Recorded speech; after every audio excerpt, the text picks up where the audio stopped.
Hi, Henny, how are you? Welcome back to the channel, or if you're new here, I'm Teknikolour. This time, I have a small beach house in Sulani to share that's perfect for a small family. Before we start though, I do a lot of building in The Sims 4 here on YouTube, so if that sounds fun and you like what you see, don't forget to like and subscribe. And if you'd like to help support my content in a big way, you can use my EA creator code, Teknikolour, at checkout on the EA app when grabbing Sims packs or even other EA games like Apex Legends or Dragon Age. It gives me a small 5% commission at no extra cost to you, and it really does help me continue making content like this full-time. The house I'm building here is on the refinery lot in the Lonnie St. Taz neighborhood of Sulani, the world that comes with the Island Living expansion pack. If you've been following my channel, you may be aware that I play a legacy challenge over on my Twitch channel, where my Generation 8 sim had triplets. This is the final build I've made for those three sims. The first one being a castle house in Ravenwood, the second a villa in Tortosa, and now this home in Sulani. Weirdly, these three builds were not created in the age order of my sims, because I honestly had no idea what I wanted to do with the middle child. A little backstory. I'm playing the Around the World's Legacy Challenge and currently on Generation 9 with the oldest of those triplets, Caspian Wyndham. He's a merman who decided to leave Sulani for Tortosa in search of love. He has two younger siblings, Calypso, the middle child, and Coral, the youngest. Coral is a macabre sim and was destined to end up in Ravenwood. And the challenge rules indicate that Caspian was to move to Tortosa, but Calypso, I didn't really have a plan for him. If I'm being truthful, I really failed at presiding over these triplets because in my defense, this is the first time I've raised triplets in The Sims. Caspian, our merman, is where I spent most of my energy because any leftover energy that I had was legitimately spent trying to keep his parents alive. Both died and were revived with ambrosia at some point during Generation 8. Coral's personality became pretty clear given her macabre trait, and so I had a pretty good idea of the direction I wanted to take her once Caspian took the reins of the legacy. Again though, Calypso was a bit of an afterthought. He simply idolizes his older brother, yet at the same time is envious of the fact that Caspian inherited the mermaid occult type from their dad, and he didn't. It wasn't until I officially started playing Generation 9 that I realized that Calypso wasn't going to follow his older brother to Tortosa or move anywhere else. He's staying on the beach because even though he isn't a merman, Sulani is and always will be his home. So I decided to build a small beach house for him, just a neighborhood over from his parents. I had a general shape in mind for this, though you'll see it took me several attempts before it really began to come together. I knew that the majority of the house was going to be a simple rectangle with a bump out for a dining room on one end, two bump outs on the front and back for the entry and access to the deck. I also wanted the deck to potentially wrap around to the opposite side of the dining room bump out so the primary bedroom could also open out onto the deck. I tried adding another tiny bump out to kind of act as a bay window in the front too. You can really see that it was the two ends of the house that gave me the most issues though. I attempted two separate bump outs on one side and a few other iterations before switching to a more substantial space for what ends up being the dining room.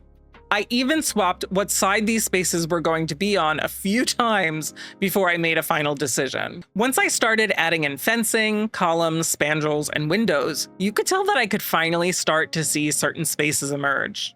For instance, I knew that I wanted the kitchen to open out onto the deck, so it had to be located in the back of the house. And I wanted to use those open island living windows with that built-in low wall to accentuate the space. The back bump out was always going to be the access to the deck, but the rest of the floor plan was still uncertain. I just knew that there had to be a way to include that sort of bay window bump out and walkout access in the primary bedroom. I also really wanted to include a kind of dormer space the entire length of the house with windows to let in some light, but didn't want this massive block on top of the roof. So it took some adjusting before I was happy with that. I'm actually a really big fan of the island living kitchen counters, even though some of the swatches are questionable. And of course, we were never giving up our cabinets. I just love how you can create waterfall edges with the countertops in certain formations. And though I don't do that here, I really love how the kitchen cabinets and the island counters wrap around the windows to make those open windows feel less out of place. It's so easy to move food in and out of the kitchen this way, and while you'll see I add in a full outdoor dining table later on in the video, you're essentially given 3 very comfortable spaces to dine. This is where the floor plan really starts to take shape. I decided to mark off a large space for the primary bedroom, and I liked the idea of there being a primary bathroom along that back wall next to the entry to the deck. This left us with a sizable area for the rest of the house, which you would assume would make things easy to plan out, but it actually ended up being quite difficult for me. I had a small space marked out for a second bedroom or bathroom, but this meant it was awkward to make an entry into the primary bedroom. And I wasn't sure how I'd lay out a living room either. By tucking the main bathroom between the dining space and the house's entrance, and making the entrance itself much smaller, it allowed us to have a much more logical flow to the home and helped carve out a space that felt right for a living room. By making the second bedroom smaller, it also gave us a little more breathing space for the primary bedroom's entry point, and led me to being able to add in more furniture later in the video. The primary bedroom legitimately annoyed me for an unbelievable amount of time because I was dead set on using that tiny bump out. For a bit of time, I played around with platforms in that space, but it ended up ruining my foundation in the front of the build. At one point, I added an aquarium, which I thought was a cute addition, and that ended up being the focus of the room, and essentially the headboard of the bed. I just end up raising the aquarium to hide the bed's actual headboard. For some reason, this room also needed a modern styling to it. Using the black modern aquarium in the room also likely contributed to this decision. I embraced it and added in the businesses and hobbies fireplace and sleek bathroom tile accent things to make a sort of built-in space to act as a console or shelf under the television. The rest of the house definitely embraces the island living charm, so I had my work cut out for me trying to make this bedroom fit in, and use other furniture pieces throughout the build to bridge the gap between styles. I've been kind of drawn to using the television from the Casanova Cave Kit, so much so that I think it makes an appearance in each of the triplets' homes. I think it makes sense to have larger flat-screen TVs, and I appreciate that the newer TV sets that have been added to the game look more current. I hate that most of the older ones have a big display light or are kind of bulky, but that is what flat screens used to look like. I also shift this television into the wall a bit, so the faux wall that's part of the object itself is hidden in the wall and helps make the TV fit into any environment better. I also wanted to embrace Calypso's dad's background in conservation and bring in some of that family history with things like solar panels or more energy efficiency, which you'll see more of throughout the build. But I wanted to add in a lot of gardening options here because it feels like something that Calypso would likely gravitate towards. While working on the entrance, I decided to adjust wood tones and overall color palette of the build.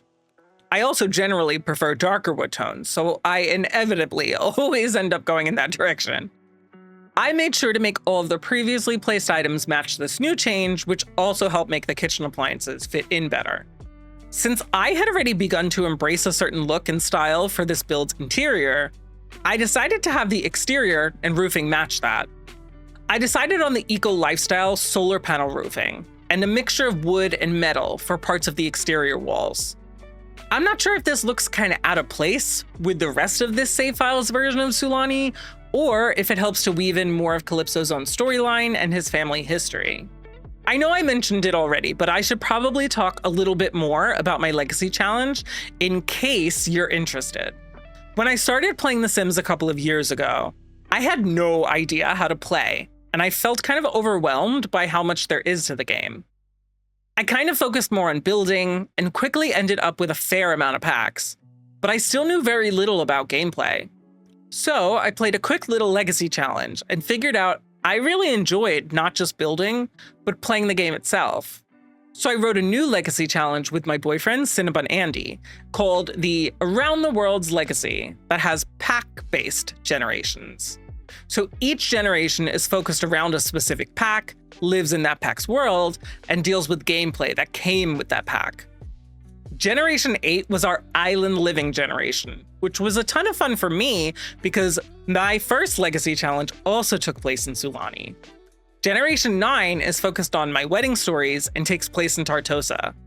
Now is actually the perfect time to jump in and start watching because we've only just started, and tomorrow morning's stream over on Twitch is only our second day of playing this new gen. Plus, I'm hoping that you'll also see a bit more of Caspian's two siblings and their homes throughout this generation.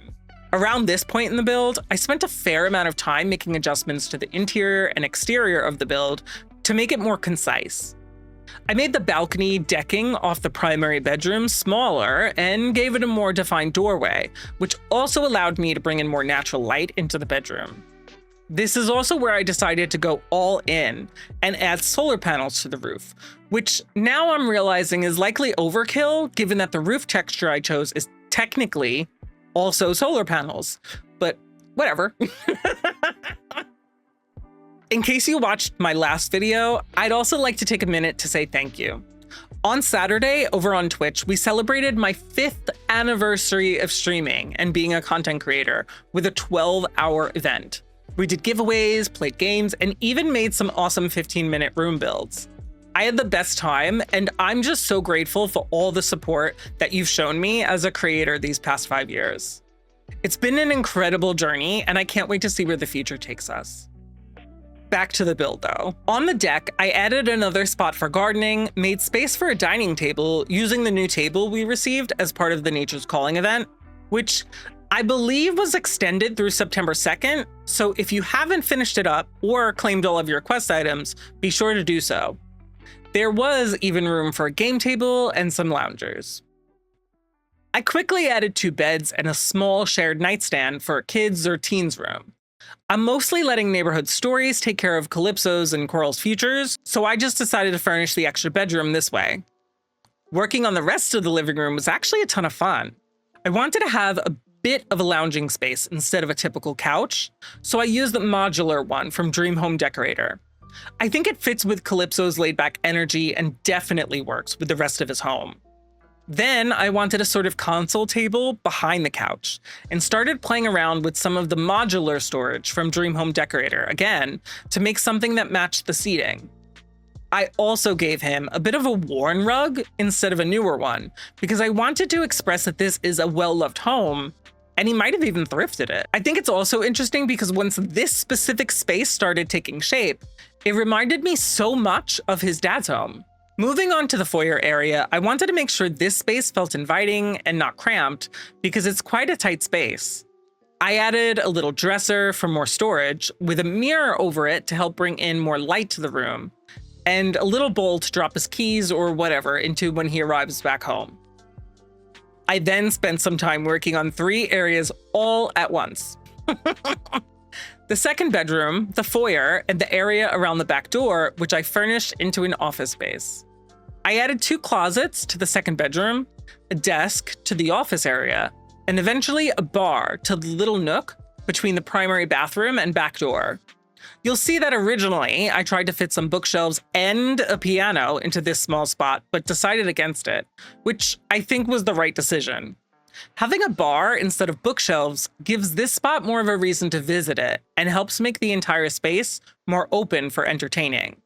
Before, it would have just been a spot to grab a book and move somewhere else, and the piano just wouldn't fit, no matter what I tried. Back in the primary bedroom, which ended up being a little bit more spacious than I had originally intended, I added a little love seat to make the area by the fireplace more of a private living room space, though obviously you'd still be able to watch TV in bed. I also used some more fuzzy rugs under both the bed and love seat to warm up the room a little bit, since it was feeling a bit cold and sharp with the other modern furniture. This is around the point where I started adding in the finishing touches to the build, particularly the interior. I'm not sure if other people build like I do, but I tend to put a lot of those standard overhead puck lights scattered around my build as I'm working on them. Then, towards the end, I go through and replace that lighting with something more appropriate for that specific build. I also typically leave most of the interior walls unpainted for some reason until I get to this stage. I wonder if that might annoy people. I usually have an idea of what it will end up being, but sometimes I surprise myself and get indecisive again towards the end, and it takes more time than I'd prefer. I also left the flooring until the last possible second, so I took care of that here. I like to give my exterior floors, like decks or patios, something like a more weathered or painted wood texture, and my interiors something more clean and nice depending on the style of build, of course. However, in Calypso's bedroom, I decided, since I used the same wood paneling on the interior, that I wanted to go with the black tile to match the other accents, like the fireplace. This way, there's still that mixture of modern with the rustic wood. We're nearing the end of the speed build now, so why don't I hop into the game and give you a little bit of a tour? So here we are on the refinery lot, and this is the final build. I've gone to a quick aerial shot just to show you the overall build, and this is the entrance. There's a door right here, and you come right in, and you can get into that second bedroom. Over here is that living room, the dining room, and kitchen space. There is this main bathroom right here. And then on this side, we have a little bar and desk. And then you have entry into the primary bedroom with its own little outside patio. And then back here, you have the entire deck. And I think it looks really good. Thank you so much for watching. If you'd like to download this build off the gallery, you can find it using my EA account ID, Teknikolour. Don't forget to like, subscribe, and hit that notification bell so you won't miss out on future videos. Plus, don't forget to use my creator code, Teknikolour, if you're planning on grabbing Island Living, My Wedding Stories, or any other Sims packs. While it unfortunately isn't a discount code, it does help take a small portion of your sale out of EA's pockets and helps to support my channel so I can keep making content like this full time. But I'll catch you in the next one. Bye-bye.